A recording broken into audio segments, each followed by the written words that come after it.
Game prices are going up again, but it's not Nintendo doing it this time. Xbox has announced that they are raising console and game prices throughout the rest of this year, and PlayStation has already made some changes to console prices overseas. The question is Nintendo at fault here? Now, ever since the announcement of the Nintendo Switch 2 and Mario Kart World being $80, Nintendo has been under some scrutiny for the console price, as well as Mario Kart World being $80. However, this doesn't seem to be something that would necessarily be a cause at them driving prices up. Let's talk about Xbox for a second. So like I said, Xbox is talking about raising prices. I'm over here on IGN, and it said in an announcement today, the company said it will be raising prices on Xbox consoles, controllers, headsets, and some games. The price hike for consoles and accessories kicks in today, May 1st. While game prices will stay the same for now, we should expect to see Xbox charging up to $80 for new first-party games around the holiday season. Now it shows the Xbox Series is going to be around $380. The Series S 1 terabyte is going to be around $430. The Xbox Series X digital is going to be $550. The Series X is jumping from $500 up to $600, and the Xbox Series X 2 terabyte is jumping from the $600 price point to the $730 price point, with all the accessories going up as well. The quote is, "We understand that these changes are challenging, and they were made with careful consideration given the market conditions and rising cost of development. Looking ahead, we continue to focus on offering more ways to play more games across any screen and ensuring the value for Xbox players." This is just the Xbox side of things. This is not considering the fact that PlayStation has already 2 weeks ago upped their prices overseas, with the states likely to follow suit. So over on the PlayStation side of things, it says, with the backdrop of challenging economic environment, including the high inflation and fluctuating exchange rates, SIE has made a tough decision to raise recommended retail price of PlayStation 5 console in select markets in Europe, Middle East, and Africa, Australia, and New Zealand. This has jumped a couple of the prices up.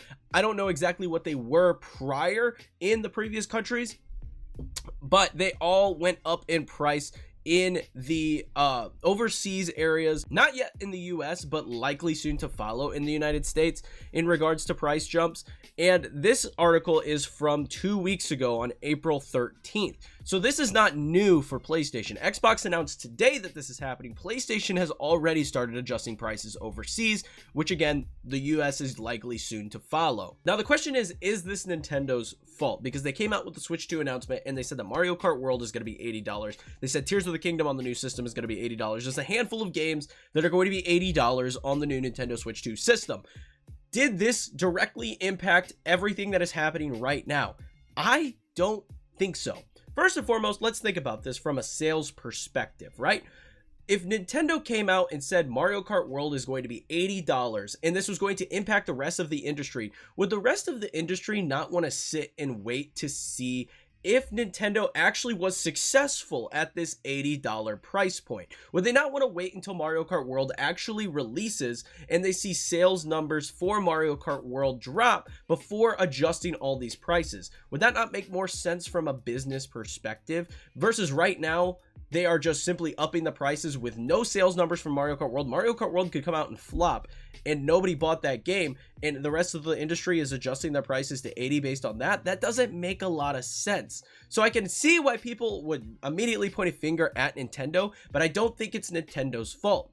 My assumption is this has been in the works for a while at both Xbox and PlayStation, with meetings happening internally that they are discussing the need for price increases across the board, whether it be on consoles, accessories, and games.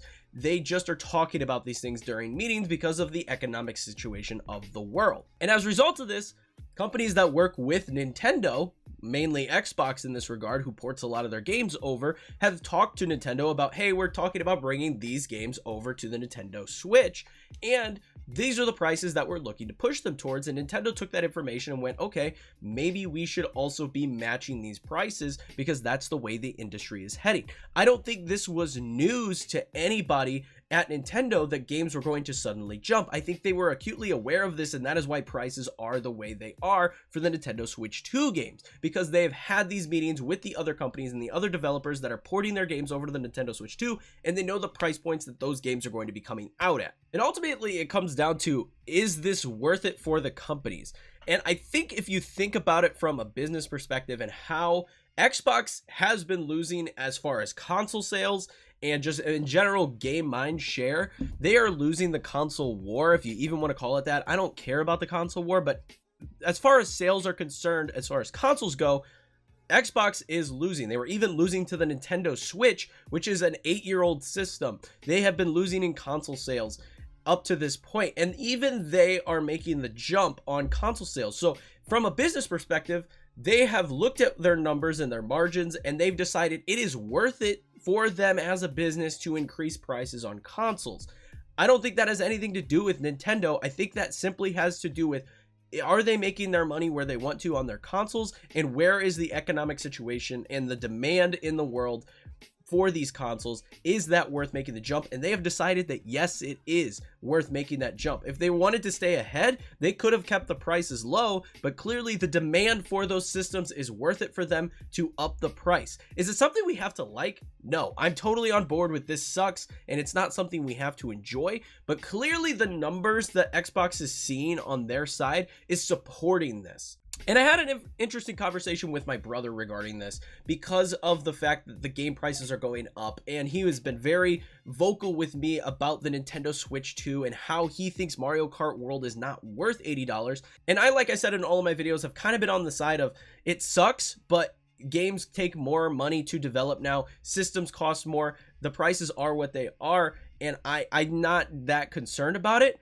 He, on the other hand, has questioned when is enough enough. And I think the reality of when is enough enough is when the amount of money that these companies are putting into these systems outweighs the wallets of the consumers. Consumers have asked generation after generation for increase in performance and graphical fidelity time and time and time again. And all we want is more and more and more and more, right?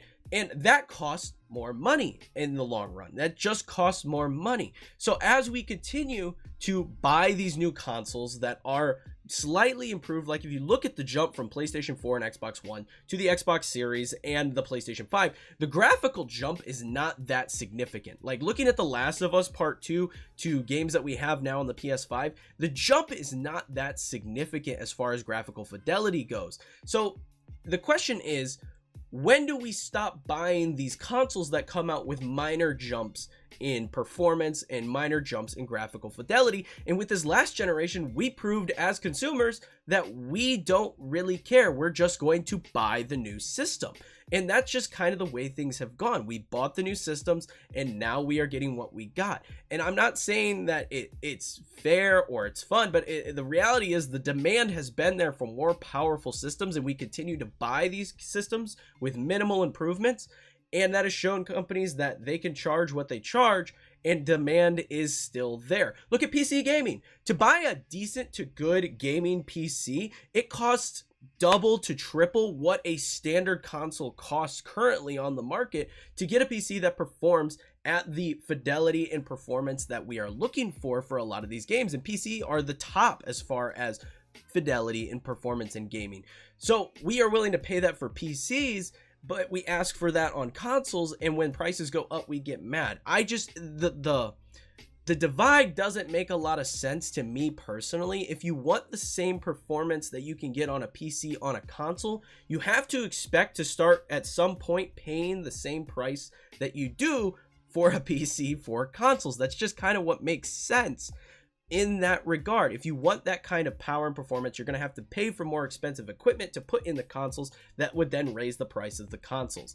That just makes sense to me. And maybe I'm an outlier. Maybe I'm someone that just thinks this way and I'm alone in this. But if you look at what we have asked for as consumers, the only thing that makes sense is that prices continue to go up. So when is enough enough? I think enough is enough when people stop buying new consoles when they release. Like they've already leaked that potentially the PlayStation 6 is releasing in 2027 holiday season.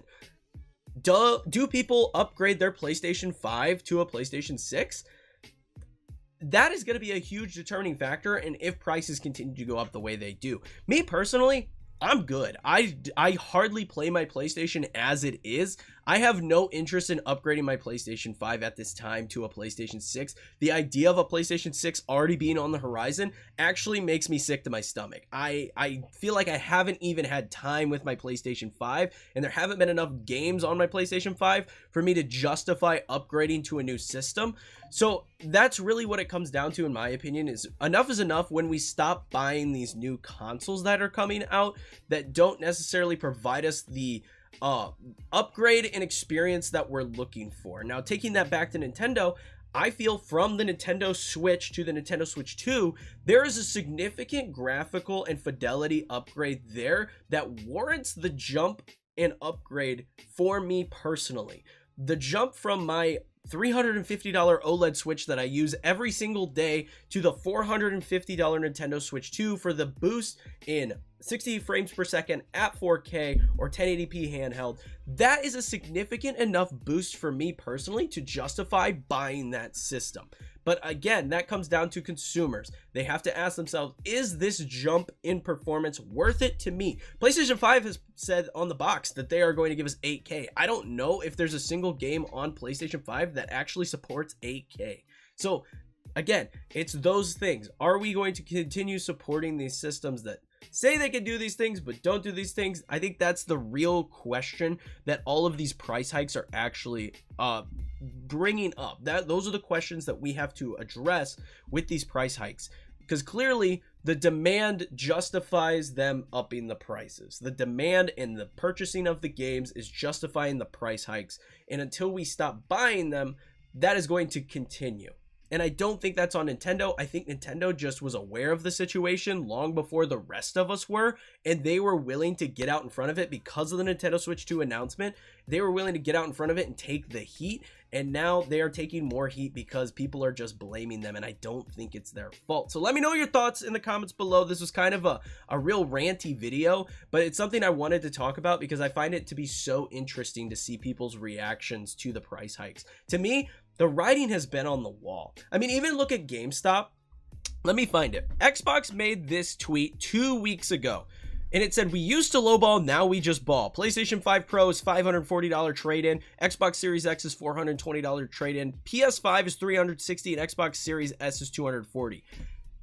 This was 2 weeks ago when PlayStation announced the price hike overseas. Do we think that GameStop was just unaware that these prices were going to go up on consoles and games? Do we think that they were unaware and they just decided to do this out of goodwill? No, they were aware that this was going to happen and that this was going to see an increase in console prices, so they upped their trade-in value. It's just something that the writing has been on the wall for a while, and I think that people have just been kind of overlooking the stuff that has been slapping us in the face regarding this. So again, as far as, is this Nintendo's fault? No, I don't think it's Nintendo's fault. I think Nintendo was just ahead of the curve, and they simply came out and had the balls to be like, yeah, we're doing this, and every other company was already planning to do this, and Nintendo was just willing to take the heat for it.